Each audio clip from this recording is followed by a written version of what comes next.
Um homem condenado à morte se recusa a morrer. As lâminas falham, o fogo não consome, nada parece ser capaz de levá-lo embora. Não por força divina, nem por imortalidade, mas por algo muito mais simples e humano. Ele ainda tem um motivo para viver. E é assim que Hell Paradise, ou Jigokuraku, começa a nos puxar para dentro do seu mundo, deixando claro, desde os primeiros minutos, que não será apenas uma história sobre violência, mas sobre aquilo que mantém alguém de pé, mesmo quando tudo já deveria ter acabado. O ambiente é um Japão feudal cruel e impiedoso. A série apresenta uma proposta tão tentadora quanto desesperadora. Criminosos à beira da execução recebem uma única chance de salvação. Em troca, precisam viajar até uma ilha misteriosa e retornar com um lendário elixir da vida, um lugar do qual ninguém jamais voltou. Para garantir que essa missão não termine em fuga, cada condenado é acompanhado por um carrasco de elite do clã Yamada Ayasemo, alguém cuja a função não é proteger, mas observar e executar, se necessário. A ilha, à primeira vista, parece um paraíso intocado. Vegetação exuberante, cores vivas e uma tranquilidade quase enganosa. Mas essa beleza logo se revela uma armadilha. Criaturas deformadas, corpos transformados em algo que não deveriam existir e uma sensação constante de que o próprio ambiente está vivo. Observando cada passo que você dá dentro da ilha. Em Hell Paradise, sobreviver não significa apenas vencer inimigos, mas resistir ao medo, à culpa e às próprias emoções negativas. No centro dessa jornada está Gabimaru, conhecido como O Vazio, um shinobi treinado para matar sem sentir, ou pelo menos é isso que ele acreditava. Conforme a história avança, fica claro que por trás dessa casca vazia existe alguém em conflito, preso em um desejo de morrer e a vontade desesperada de voltar para casa. Essa contradição é um motor narrativo e o que diferencia a obra de um simples jogo de sobrevivência. Ao longo desses 13 episódios intensos, Hell Paradise constrói um mundo onde vida e morte se confundem, onde o paraíso esconde o inferno e onde cada personagem carrega seus próprios pecados e motivações. E agora, com a segunda temporada confirmada para 11 de janeiro, este é o momento ideal para voltar a essa ilha e lembrar tudo que tornou a primeira fase tão impactante. Porque em Hell Paradise ninguém saiu ileso, e ninguém saiu mesmo. Então, oi, eu sou a May, bem-vindos ao meu canal. E se você tá caindo de paraquedas aqui, eu falo de animes em geral, falo de poderes, perfil e da história dos animes em si. E hoje eu vou relembrar como foi a primeira temporada de Hell Paradise. Pra quem não assistiu, eu recomendo que vá assistir, depois vem pra cá. Mas quem já assistiu e quer lembrar pra estar pronto pra 11 de janeiro, que sai, no caso eu acho que esse vídeo vai sair depois do lançamento, na verdade, já deve ter saído 11 de janeiro. Eu vou estar postando esse vídeo, se eu não me engano, no dia 12. Então, se você ainda não assistiu a segunda temporada, assiste esse vídeo pra você lembrar e aí ir lá assistir e acompanhar, porque vale muito a pena, eu adoro essa obra. Então, vamos lá. Antes de começar, já curte aí, deixa um comentário de alguma série que você quer que eu fale, de algum personagem que você goste. Já deixa aí. Agora sim, vamos. A missão em Hell Paradise começa de forma simples, mas carregada de tensão desde o primeiro instante. Criminosos condenados à morte recebem algo que nunca imaginariam ouvir, uma chance de perdão. Não existe arrependimento suficiente para apagar seus crimes, mas existe uma aposta. Se conseguirem retornar vivos de uma ilha desconhecida trazendo o lendário elixir da vida, todos os seus pecados serão oficialmente perdoados. É uma proposta tão absurda quanto cruel, porque todos sabem que ninguém jamais voltou daquele lugar. Ainda assim, para quem já está com o pescoço na forca, qualquer esperança, por menor que seja, vale o risco. Entre esses condenados, Gabimaru se destaca imediatamente. Conhecido como O Vazio, ele é tratado como uma lenda viva, um shinobi que matou incontáveis pessoas sem demonstrar emoção alguma. Aos olhos do mundo, Gabimaru é apenas uma arma quebrada, alguém que já perdeu tudo o que tornava humano. Mas a própria narrativa faz questão de mostrar que essa imagem é incompleta. Por mais que ele diga que não sente nada, seu corpo resiste à morte. Cada tentativa de execução falha revela uma verdade incômoda. Gabimaru ainda está preso à vida, mesmo que não admita isso em voz alta. O motivo dessa resistência é simples e poderoso. Ele ama sua esposa. Esse sentimento que deveria ser uma fraqueza para um assassino treinado desde a infância é justamente o que mantém vivo. Gabimaru vive um conflito entre desejo de morrer, como alguém que acredita merecer o fim, e a vontade desesperada de voltar para casa. Esse embate interno é o que define essa jornada na primeira temporada. Ele não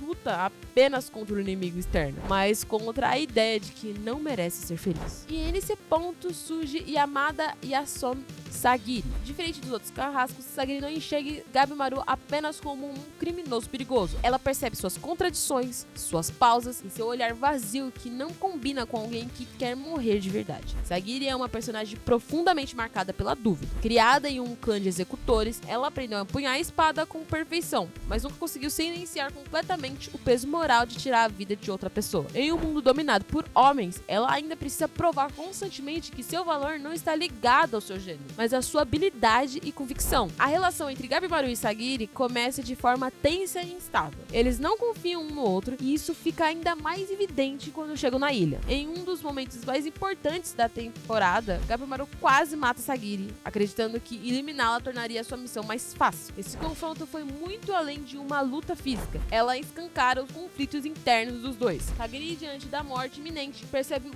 quanto tem hesitado em seguir seu próprio caminho. Gabimaru, por outro lado, é forçada a encarar a verdade de que não é tão vazio quanto sempre acreditou. O diálogo que surge desse momento muda completamente a dinâmica entre eles. Sagiri confronta a ideia de que sentimentos são sinônimos de fraqueza e faz Gabimaru entender que negar suas emoções não é torná-lo mais forte, apenas mais perdido. A partir dali, algo se transforma. Gabimaru passa a aceitar que amor pela sua esposa não é um erro, mas uma razão pela qual ele continua lutando. Sagiri, por sua vez, encontra a determinação necessária para seguir adiante, sem se prender às expectativas impostas pelo seu clã. Enquanto essa dupla se fortalece, a ilha se torna um verdadeiro campo de batalha psicológico e físico, reunindo personagens tão perigosos quanto imprevisíveis. Uzuhia se destaca como uma figura ambígua, usando charme, ironia e inteligência para sobreviver. Ela mente, manipula e observa tudo ao seu redor, sempre deixando a sensação de que está escondendo algo. Sua visão prática da sobrevivência contrasta com o idealismo de outros personagens, tornando-se uma presença constante de tensão. Os irmãos Asa Shobei e Toma Shobei representam outro tipo de laço. Diferente de Gabimaru, que luta por alguém distante, Asa luta ao lado do irmão movido por ambição, ressentimento e o desejo de liberdade. Ele não busca redenção, mas poder. Toma, mas impossível, age como uma âncora emocional, alguém que mantém Asa conectado ao que ainda resta de humanidade. A relação entre os dois mostra como o amor fraternal pode ser tão forte quanto destrutivo. Gantetsusai surge como uma personificação da violência pura, um espadachim que vive apenas para lutar e provar sua superioridade, encarando a ilha como uma oportunidade de eternizar seu nome. Para ele, a imortalidade não é apenas um meio de redenção, mas um troféu. Sua presença reforma a ideia de que nem todos ali buscam perdão. Alguns só querem mais poder, mesmo que isso custe suas próprias vidas. Do lado do clã Yamada, outros personagens ganham destaque e ajudam a aprofundar o peso da missão. Shuon, mesmo sendo cego, demonstra uma habilidade absurda com a espada e uma compreensão profunda da situação. Ele age como um mentor silencioso, alguém que já aceitou a brutalidade do mundo, mas ainda tenta proteger os mais jovens. Tenza, por outro lado, representa a inocência em um sistema quebrado. Idealista e gentil, ele ainda acredita que é possível cumprir a missão sem perder a humanidade, o que o torna um dos personagens mais trágicos da temporada. À medida que essa história se entrelaça, fica claro que a missão vai muito além de encontrar o elixir da vida. Cada personagem chega à ilha carregando seus próprios pecados, desejos e medos. As alianças que surgem não são baseadas em confiança, mas em necessidade. Qualquer erro pode significar traição, e qualquer laço emocional pode se transformar em uma fraqueza fatal. A ilha se revela rapidamente como algo muito maior do que um simples cenário. Desde o momento em que os condenados colocam os pés naquele solo, fica claro que aquele lugar não funciona pelas mesmas regras do mundo comum. Tudo ali parece vivo, a vegetação cresce de forma exagerada, as cores são vibrantes demais e existe uma sensação constante de que a ilha está observando cada movimento. O que deveria se transmitir paz se transforma pouco a pouco em desconforto. Kotaku não é um paraíso esquecido pelo tempo, é uma armadilha cuidadosamente construída. Os primeiros encontros deixam isso evidente. Criaturas conhecidas como Sonshin surgem de maneira grotesca, misturando características humanas, animais e vegetais em corpos deformados. Elas atacam sem aviso, sem lógica aparente, como se fossem extensões da própria ilha. Mas o horror não para por aí. Insetos com rostos humanos começam a aparecer, trazendo consigo uma das imagens mais perturbadoras da temporada. Pessoas capturadas por essas criaturas acabam se transformando em árvores floridas, presas eternamente num estado entre vida e morte. E é nesse momento em que a ideia do elixir da vida começa a ganhar um significado muito mais sombrio. Conforme os personagens avançam, a verdade sobre o elixir vai sendo lentamente desvendada. Que todos acreditavam ser uma substância milagrosa capaz de conceder imortalidade não existe da forma como imaginavam. No caso, ainda isso fica tudo no campo de uma teoria. se realmente existe o líquido ou a ilha te torna vivo pra sempre, ali dentro, no caso. O chamado Tan não é uma poção guardada em algum templo ou recipiente sagrado. Ele é um processo, um estado de existência obtido através de manipulação externa do corpo humano e da energia vital. Aquilo que parece um prêmio é, na verdade, o resultado final de uma transformação cruel, onde pessoas são reduzidas à matéria-prima. Essa revelação ganha ainda mais peso quando o grupo encontra Rocco, uma antiga habitante da ilha que foi transformada em uma dessas árvores vivas. No caso, esse habitante, ele é já uma árvore que vivia lá. E com o tempo, pelo menos é isso que eu entendi, eu não entendi que ele era um humano que virou, entendi que a espécie dele, né, que era essa árvore. E aí eles vão pra um canto e quando eles, entre aspas, morrem, é quando eles param de se mexer. Eles meio que criam uma raiz. Preso em um corpo imóvel, mas ainda consciente. Ele representa o destino inevitável da ilha. Você nunca morre, mas você também nunca é o mesmo. Ao lado dele está May, uma criança silenciosa e enigmática, que parece entender a lógica daquele lugar melhor do que qualquer adulto. May não fala muito, mas suas ações deixam claro que a ilha, os monstros e os governantes de Kotaku fazem parte de um sistema rígido e antigo. É através dessa descoberta que surge a verdadeira antagonista da primeira temporada, os Lords Tens, 7 seres que governam Kotaku há séculos, responsável por tudo o que acontece na ilha. Diferente do que se poderia esperar, eles não se veem como seres humanos.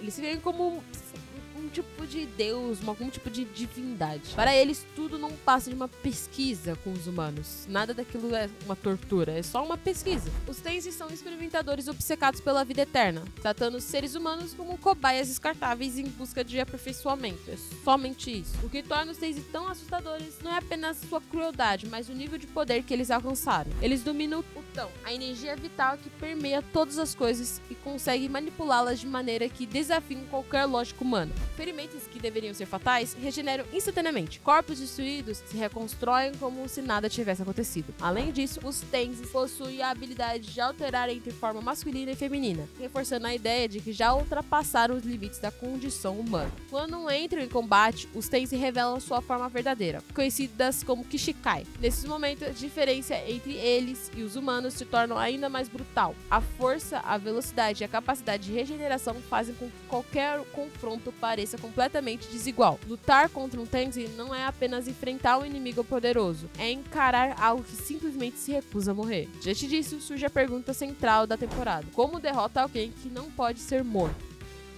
A resposta começa a se desenhar com a compreensão do Tão. Assim como o Tens, os humanos também possuem essa energia vital, mas nunca aparentaram a acessá-las plenamente. Alguns personagens começam a despertar esse poder de forma instintiva, impulsionados pelo desespero, pela necessidade de sobreviver. No entanto, o uso de Tão não vem sem consequência. Asa se torna o exemplo mais claro desse preço. Ao entrar em contato direto com o Tan, ele começa a se transformar. Seu corpo se fortalece, sua presença se torna mais ameaçadora, mas algo essencial se perde no processo. Sua humanidade começa a se fragmentar, mostrando que o caminho para esse poder absoluto passa pela perda da identidade. A imortalidade em Hell Paradise nunca é representada como um presente, mas como uma maldição disfarçada. As batalhas contra Tenzi deixam marcas profundas nos sobreviventes. O confronto de Gabimaru com Zunshi força o protagonista a despertar o Tão pela primeira vez, colocando-o no mesmo caminho perigoso que tantos outros trilharam antes dele. Já a luta com Mudan representa o auge da temporada, exigindo cooperação total entre personagens que mal conseguem confiar uns nos outros. Cada golpe desferido carrega desespero, medo e a sensação constante de que qualquer erro será fatal. As mortes que ocorreram ao longo desses confrontos não servem apenas para chocar. Eles reforçam que a ideia é que a ilha Kotaku cobra um preço por cada passo dado nela. Tensa, Senta e tantos outros que morreram em vão. Suas perdas moldam os sobreviventes, quebram certezas e deixam cicatrizes emocionais profundas. Cada sacrifício aproxima os personagens da verdade sobre a ilha, mas também os afasta de quem eles eram antes de chegar ali. No fim dessa parte da história, a ilha Kotaku deixa de ser apenas um lugar hostil e passa a ser compreendida como um sistema fechado, criado e mantido pelos Tensis para sustentar sua própria existência. Um ciclo de vida artificial onde humanos entram esperando redenção e acabam alimentando uma engrenagem cruel. A ilha não testa apenas a força física de quem pisa nela, mas expõe os limites da ambição humana e questiona até onde alguém está disposto a ir para viver para sempre. Conforme a primeira temporada se aproxima do fim, a série deixa claro que sobreviver à ilha não significa alcançar a resposta. Pelo contrário, quanto mais os personagens avançam, mais perguntas surgem. O que parecia ser apenas uma missão quase suicida começa a se revelar como parte de algo muito maior. E as últimas revelações mudam completamente a forma como enxergamos tudo que veio antes. Uma das maiores quebras de expectativa surge a partir de Yuzuriha. Sempre observadora, irônica e desconfiada, ela lança uma dúvida que abala o coração da história. Se o principal motivo que mantém Gabimaru vivo nunca foi real, a possibilidade de que a esposa seja apenas uma ilusão criada pelo líder da Yagakura não é apresentada com uma certeza, mas como uma suspeita inquietante. Ainda assim, essa ideia é suficiente para colocar em xeque toda a jornada emocional do protagonista. Se o amor que o impulsionou até ali for falso, o que sobra pro Gabimaru? Antes que essa dúvida possa ser explorada com calma, a narrativa dá um golpe ainda mais cruel. Após os eventos da Batalha de Mundan, Gabimaru acorda diferente. Ele está vivo, mas algo essencial se perdeu no processo. Quase todas suas memórias foram praticamente apagadas, principalmente as ligadas à sua esposa. Não existe saudade, dor ou desejo de voltar para casa. O vazio que ele sempre tentou fingir agora se torna real. Mei percebe rapidamente que há algo errado com o tão de Gabimaru, como se despertar do seu poder tivesse cobrado um preço invisível, mas devastador. Essa perda transforma completamente o rumo do personagem. Gabimaru, que antes lutava para sobreviver por amor, agora segue em frente sem saber exatamente por quê. A dúvida passa a acompanhá-lo em cada passo, e o medo de que o Tão possa consumir tudo aquilo que tornava humano se torna constante. A série deixa claro que o verdadeiro risco não é morrer na ilha, mas continuar vivo depois de perder a si mesmo. Enquanto isso, a transformação de Asa avança de forma assustadora. Após entrar em contato direto com o Tão no fundo do poço, seu corpo e sua presença mudam. Ele se torna mais forte, mais resistente e mais confiante, mas essa evolução vem acompanhada da frieza crescente. A ambição de que sempre moveu começou a sobrepor qualquer outro sentimento. A relação com o Toma já não é mais a mesma. A linha que separa poder e monstruosidade se torna cada vez mais tênue. Asa passa a representar o caminho que muitos podem seguir caso escolham um poder absoluto acima da própria humanidade. Longe da ilha, o impacto da missão também começa a ser sentido. Na capital, a corte do Shogun percebeu que a expedição não saiu como planejado. O Elixir da Vida continua sendo um desejo inalcançável, mas a pressão política só aumenta. E nesse contexto que surge a Semon Suja. Diferente de Sagiri, Surgen é confiante, implacável e conhecido como um dos espadachins mais perigosos do clã. Sua designação para liderar um novo esquadrão deixa claro que o governo não pretende desistir da ilha, independente do custo humano. A chegada de Surgen muda completamente o equilíbrio da situação. Sua presença representa não apenas uma ameaça para os criminosos sobreviventes, mas também um possível conflito interno entre os próprios Yamada. Enquanto Sagiri questiona o sistema e suas ordens, Surgen parece disposto a cumprir a missão sem hesitar, mesmo que isso signifique sacrificar todos no processo. Esse contraste prepara o terreno para confrontos não apenas físicos, mas ideológicos. Do outro lado do tabuleiro, os Lords Tenzin continuam observando tudo com calma perturbadora. Reunidos sob a liderança de Funge Juntei, eles não demonstram preocupações com as perdas sofridas. Para eles, cada morte é apenas parte do experimento. A presença dos humanos na ilha não é vista como uma invasão, mas como uma oportunidade. Quanto mais caos, mais dados. Quanto mais sofrimento, mais aprendizado. A verdadeira ameaça dos Tenzin não é apenas em seu poder, mas na completa ausência de empatia. O final da temporada deixa claro que o conflito está longe de terminar. A missão inicial fracassou, o Elixir não foi obtido e as verdades reveladas apenas complicam ainda mais a situação. Gabimaru perdeu suas memórias mais importantes, Asa segue o caminho perigoso rumo à desumanização, um novo esquadrão está a caminho da ilha e os Tenzin permanecem intocados, preparando seus próximos movimentos. Com a segunda temporada que já chegou o primeiro episódio, Hell Paradise encerra uma primeira fase deixando os espectadores em um estado constante de inquietação. Não existe sensação de vitória, apenas a certeza de que o pior ainda está por vir. A ilha continua lá, viva, observando e esperando. E aqueles que sobreviveram agora precisam decidir o que está disposto a perder para continuar vivo em um paraíso que só oferece um inferno. Ao final da primeira temporada de Hell Paradise, fica a sensação de que não assistimos apenas mais um anime de ação, mas uma história que nos provoca e nos incomoda. A violência é intensa, as batalhas são brutais, mas nada disso existe apenas para chocar. Tudo serve para reforçar uma pergunta simples e ao mesmo tempo cruel. Até onde alguém é capaz de ir para continuar vivendo? A jornada na ilha Kotaku mostra que sobreviver não é um sinônimo de vitória. Cada personagem que permanece em pé carrega perdas, cicatrizes e dúvidas que jamais poderão ser apagadas. Gabimaru sobrevive, mas perde aquilo que dava sentido à sua luta. Sagiri segue em frente, mas agora carrega outro peso em suas costas, com ainda mais consequências. Outros encontraram poder, mas ao custo da própria humanidade. Nesse paraíso enganoso, ninguém sai inteiro. É isso que torna Hell Paradise tão marcante. A obra mistura ação visceral com reflexões profundas sobre culpa, desejo, redenção e identidade. Ela não oferece respostas fáceis, nem finais confortáveis. Em vez disso, convida os espectadores a encarar personagens quebrados, tentando encontrar um motivo para seguir em frente